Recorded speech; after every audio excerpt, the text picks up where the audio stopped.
Welcome to TRIVI-yeah. I am your host, Dean Felix. This is the podcast where you can learn something new, feel good about the things you already know, and maybe find a piece of yourself you never knew was there.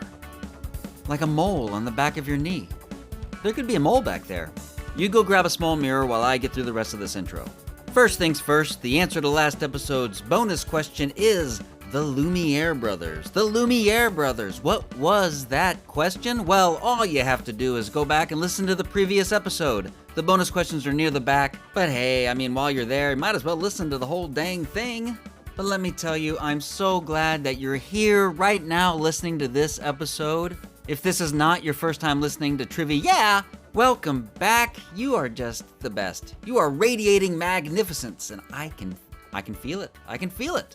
If this is your first time listening to the show, well, howdy, welcome, enchanté, etc.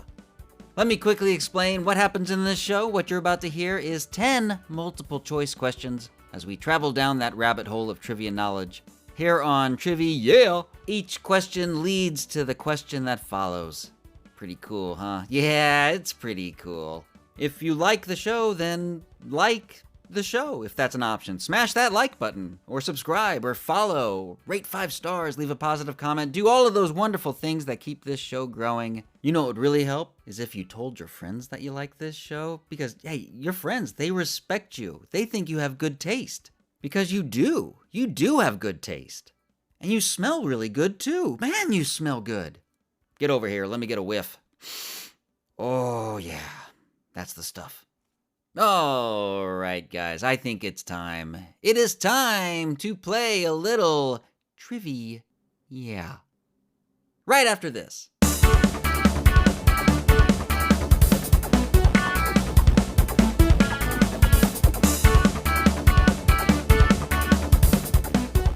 Welcome back to TRIVI-yeah. I'm Dean Felix. So I'm a nonfiction guy. I like my stories.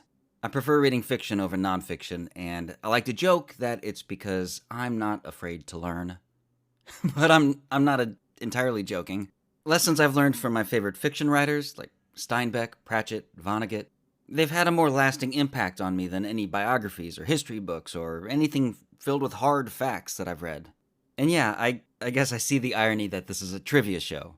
So all of these facts and things that I'm learning through researching for this show, I don't learn much from them individually.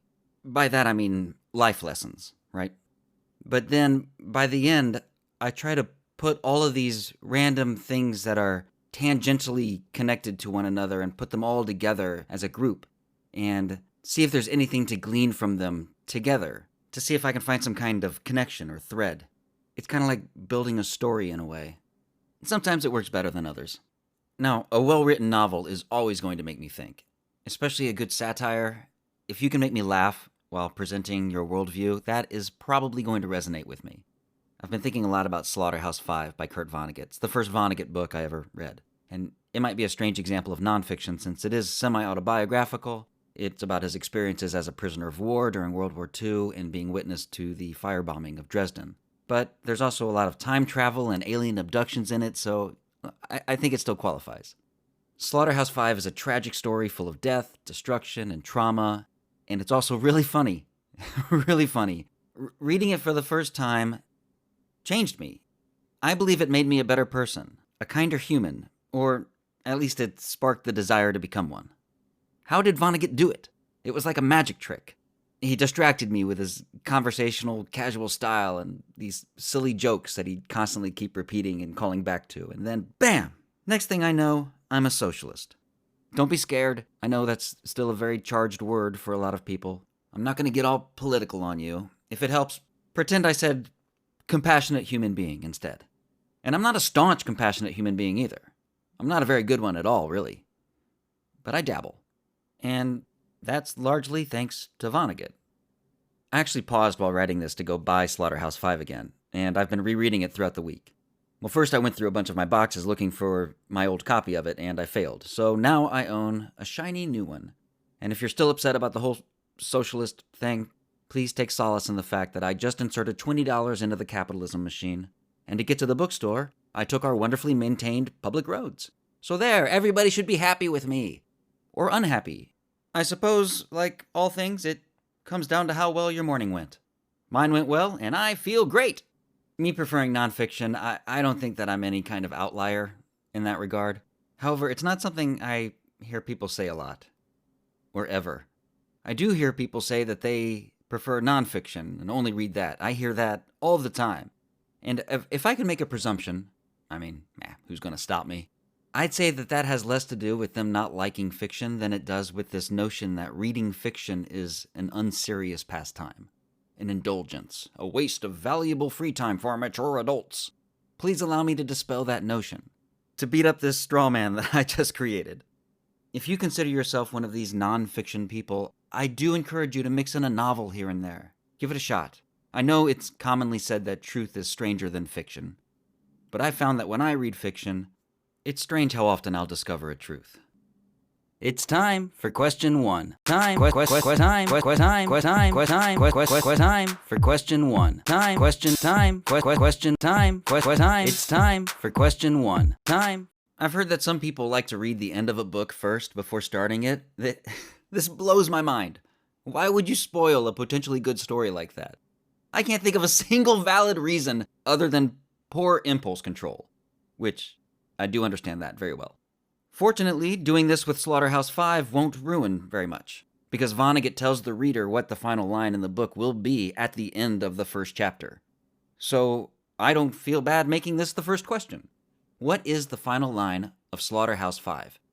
Is it A, in nonsense is strength? B, Puduit? C, so it goes? Or D, all this happened, more or less?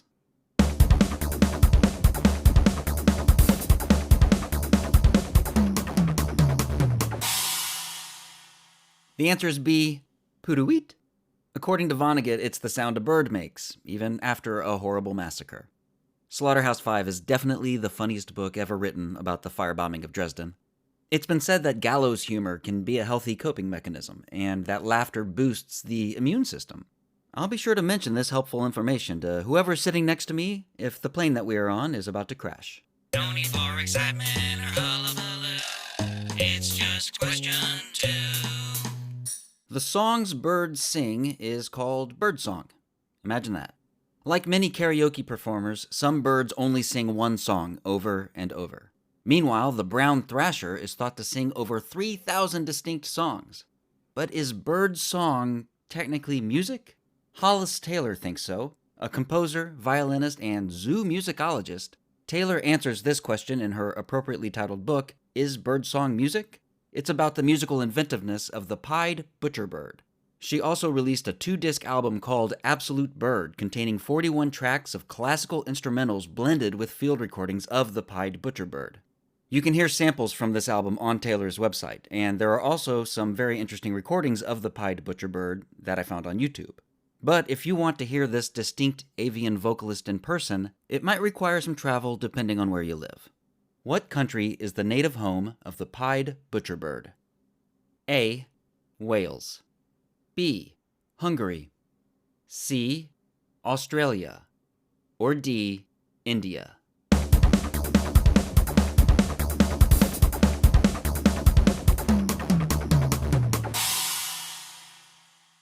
The answer is C, Australia.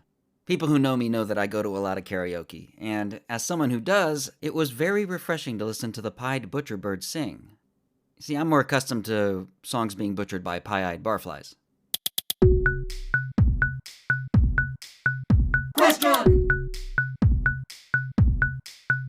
3! American television viewers in the 90s were inundated with commercials for an Australian lager. The most famous campaign for this beer had a very simple format that focused on the stereotypical perception that Australia is a wild land filled with dangerous creatures and rough-and-tumble residents who are unbothered by it all. I love to butcher foreign accents, so I am delighted to describe these commercials for you. Each one begins with a male voiceover saying, "How to speak Australian." Then an absurd, apparently Australian scenario follows. For example, in one, a man is in his motel room asleep in bed. He's then clocked in the head by an actual alarm clock thrown from outside of his window. The man wakes up and yawns like nothing out of the ordinary had just happened. "Wake up call," continues the narrator. Cut to a can of the lager slammed into frame. "Beer," he says, followed by the brand name, and then finally, "Australian for beer." Guys, I think I nailed it. What is the name of this Australian lager? Is it A, Carling, B, Tooheys, C, Victoria Bitter, or D, Foster's?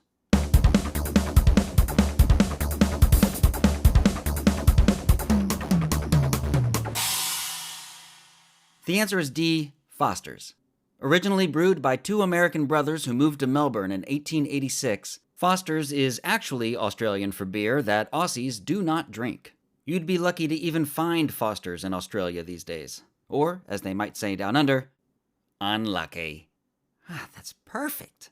Why are we here? Where are we going? Who is behind all of this? What should I get for lunch? What is this question for?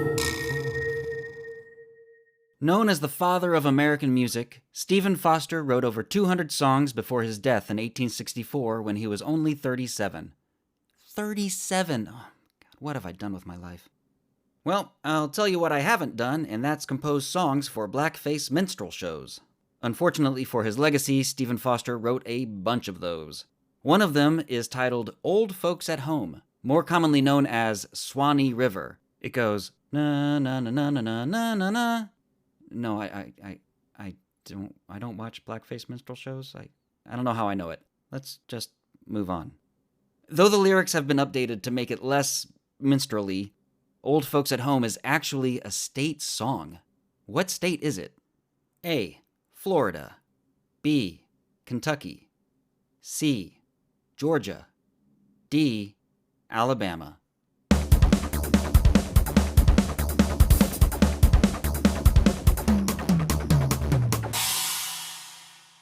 The answer is A, Florida. Come on, Florida. Yes, a lot of old folks call Florida home, but isn't it time to find a new state song? What about Miami by Will Smith? Or Taylor Swift's Florida with 3 exclamation points, that psychopath. My vote is for Good Feeling by Flo Rida. Oh, sometimes I get a good feeling. Every morning, right after my wake-up call. Hey, fellas, wait till you hear this. Oh my gosh. You don't say. I can't believe it. What y'all talking about over there? Nothing. We were just Talking about question 5. Well, shoot. Florida has more than just old people in it. There are also a lot of swamps. The state is about 12% swamp. In the Florida swamps, you might find dangerous creatures such as alligators, barracudas, snakes like the Burmese python, venomous cottonmouths, coral snakes, and rattlesnakes. And you might just encounter Swamp Thing. But probably not. An anthropomorphic mound of vegetation, Swamp Thing is a comic book superhero / anti-hero committed to protecting nature against forces both scientific and supernatural.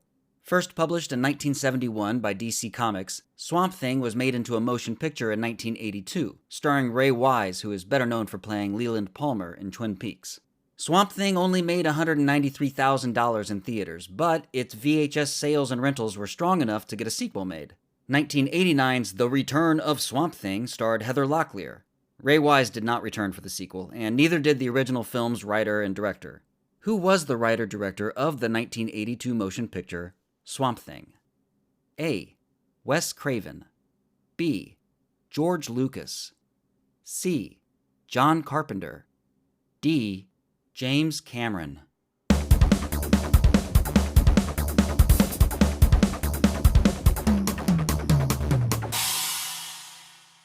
The answer is A, Wes Craven. When writer Len Wein first thought up the character, he didn't have a solid name for it, so he just kept referring to that swamp thing I'm working on. And it just stuck. When it comes to swamps, things tend to stick. Oh, bro! Bro, this is 6, bro! Bro, did you make this? Oh, bro! Bro, this is so 6! Is this your question? Bro, this question is 6! 2 years after Swamp Thing, Wes Craven made A Nightmare on Elm Street, a little film about a guy who loves wearing fedoras and red and green striped sweaters. He also enjoys murdering teenagers in their dreams. Google has this People Always Ask section, and that's where I found this following question. Is Nightmare on Elm Street based on a true story? I thought this was a pretty funny question. But then I looked into it, and it kinda is. Oh no. Oh dear. Holy crap. Craven was inspired by a series of LA Times articles from the 70s about these male refugees from Southeast Asia who fled to the US and then began having disturbing nightmares and refused to sleep. A little while later, some of these men mysteriously died in their sleep, and no one could really explain why. They just chalked it up to stress and heart problems, and oh my gosh, this is way scarier than anything from the Halloween episode. So yeah, I can definitely see how Wes Craven was inspired by this story. And then what really, tied the whole idea together for him was a nice little song about dreams by Gary Wright. And its influence can easily be heard in the movie's eerie synthesizer intro. What song was it? A. Dream a little dream of me. B. All I have to do is dream. C. Sweet dreams are made of this. D. Dream Weaver.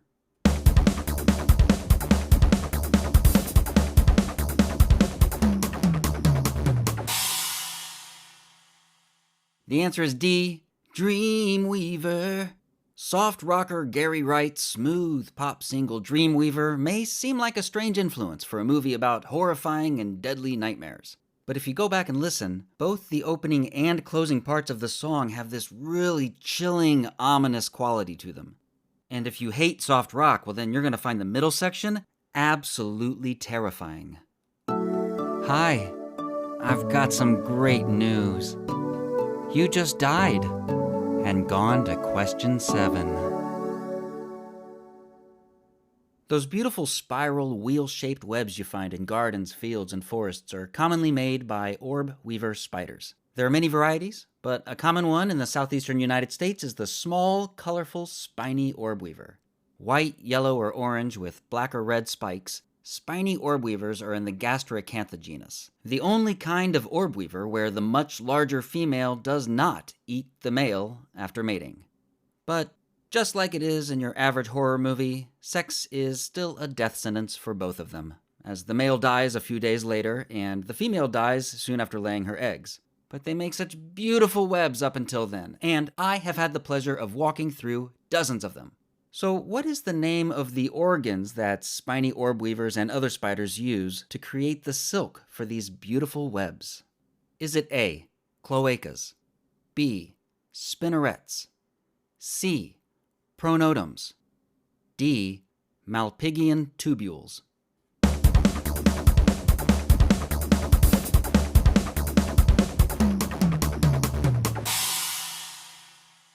The answer is B, spinnerets.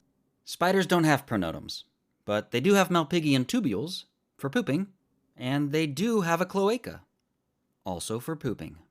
Birds use their cloacas for other activities as well, but not spiders. They're too busy spinning webs and pooping for those activities. Which is wise, considering it kills them. There we go, that's 20 points, plus I used all my tiles, so that's another 50 for 70 points. It's not a word. Yes, it is. It's not a word. It is a word. I'll look it up. Okay. I'm looking it up. All right. I'll show you. I'll show you. You'll see. Oh my gosh, here it is. Look. To ask a lot of questions is to questionate. I told you! The mesmerizing spinning done by whirling dervishes is a physically active form of meditation and is performed as part of the Sema, a Sufi religious ceremony. Whirling dervishes are from the Mevlevi order of Islam, originating in Turkey and founded by the followers of Rumi, a 13th century Persian mystic and poet. A dervish is a common term for a Sufi initiate, and the whirling part is, self-explanatory, I think. Dervish orders were once much larger than they are today. Sufism was banned in Turkey in 1925 by the secularist president of the newly founded Republic of Turkey. And though the Sufi ban is technically still active today, starting in 1954, the Turkish government granted the Mevlevi order permission to perform whirling rituals out of the kindness of their hearts and because it's really good for tourism. It's my personal opinion that whirling dervishes are cool as heck. But back to the buzzkill that shut them down in 1925. Who is the first elected president of the Republic of Turkey? Is it A. Mustafa Kemal Atatürk, B. Mohammed Naguib, C. Recep Tayyip Erdogan, or D. Reza Shah?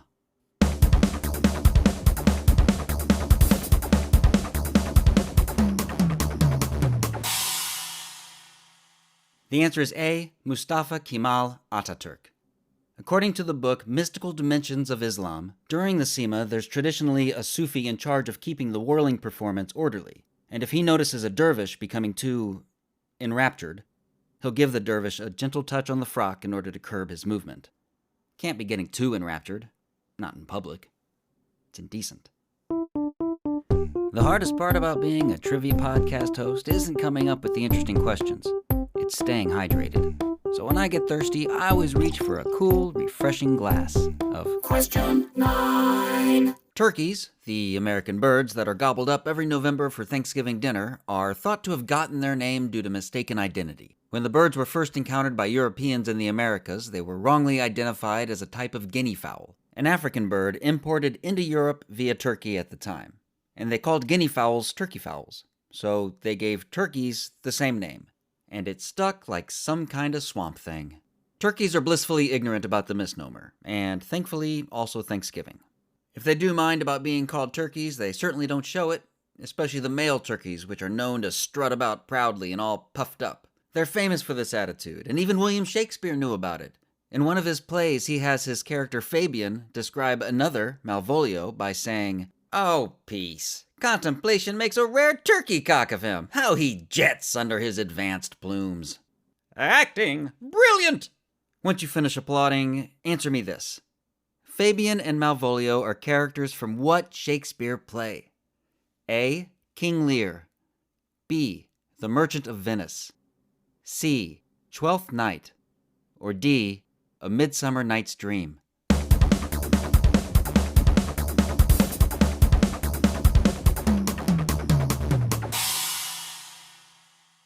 The answer is C. Twelfth Night.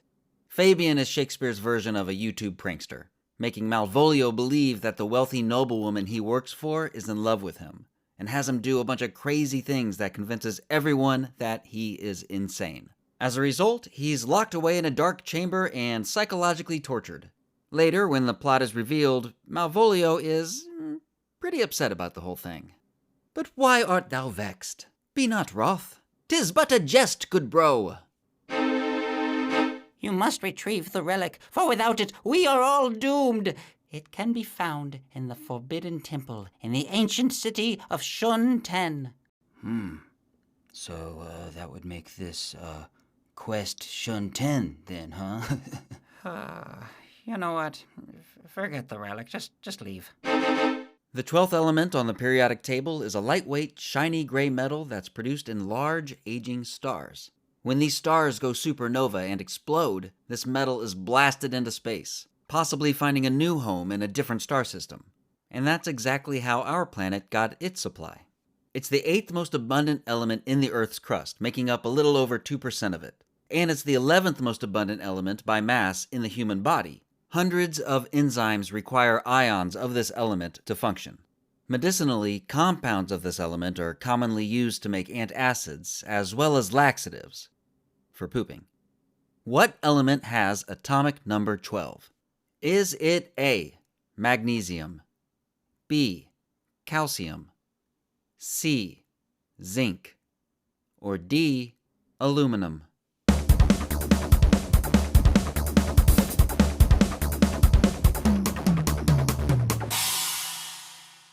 The answer is A, magnesium. Carl Sagan used to say that we're made of star stuff. Well, it's true. And that is also cool as heck. You should remember that the next time you're constipated and decide to remedy it by using stuff expelled from stars to help you expel other stuff expelled from stars. There are strange and beautiful truths everywhere you look. And you should be allowed to find them without feeling unserious or worrying about somebody calling you a turkey. We tend to prank ourselves with these worries, psychologically torturing ourselves in these dark chambers of our own design. Afraid to even dream of wasting our valuable free time listening to the pied butcherbirds go poo-doo-eat while enjoying an Australian beer. Luckily, we have the lifespans along with the equipment needed to go spin our own tales. No one's going to stop you if you want to whirl around and around, getting as enraptured as you want. And who knows? Maybe if you spin fast enough, it'll stick. Bonus, bonus, bonus, bonus, bonus, bonus, bonus, bonus, bonus, bonus question time. There's a character that appears in a lot of Kurt Vonnegut's novels. He's kind of an alter ego, a stand-in for himself, and Vonnegut uses him as a punching bag of sorts. This character is a mostly unsuccessful science fiction writer who has great ideas, but his prose is terrible. And here's your bonus question. What is the name of the science fiction writer who is a recurring character in many Kurt Vonnegut novels?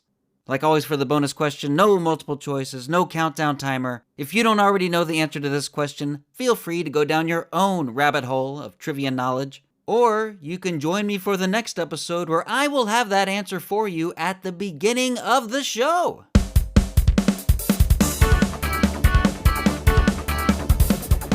And that's another episode. Episode 10, can you believe it? Done 10 of these now. Wow. What's next? 11?